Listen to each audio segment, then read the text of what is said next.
the reason that class change doesn't happen more. Mm. It's not difficult. It's really not. Making more money is easier than making less. Making more money is everyone's birthright. There's no limitation on this. Why isn't everyone doing it? Because of this question.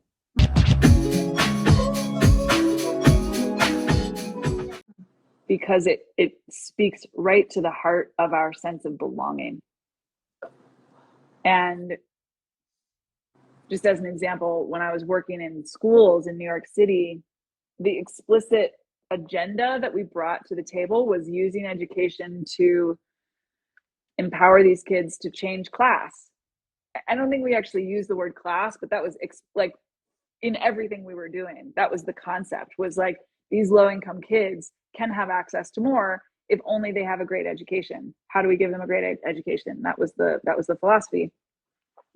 And it didn't work.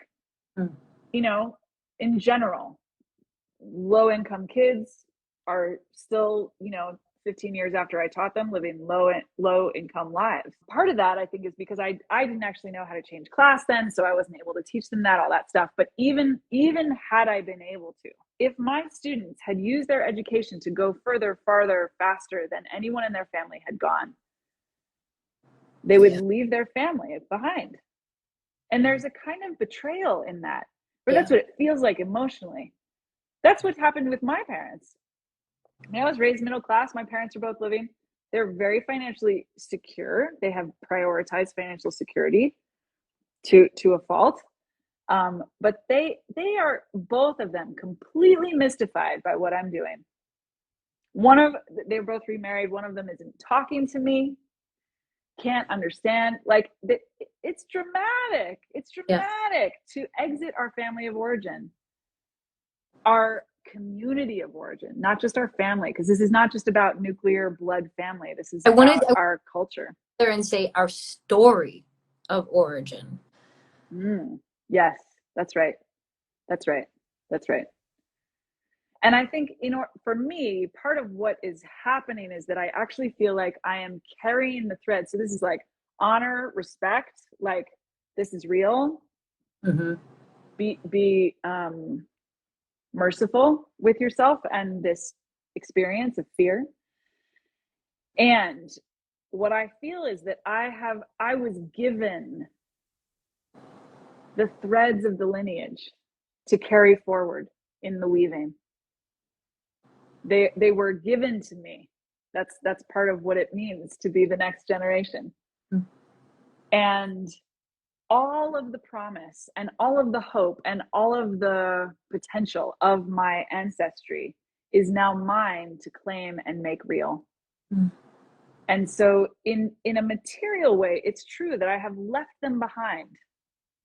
What I have created, what I've done with money and my life and my joy and my consciousness and my relationships, in many ways, it is far surpassing what my communities and families and friends of my past have done. Mm-hmm. And I feel that I'm doing it both because of them, like they put me in the position to be able to do this in the first place. I couldn't do it without that support and experience. And also I'm doing it in honor of them. I am doing everything I can to carry our legacy as a community forward into an even more full direction and a more fully manifest direction. Mm-hmm. So that's a mindset shift in the story, to shift from the betrayal. Like, look at the betrayal. What is the loss going to look like?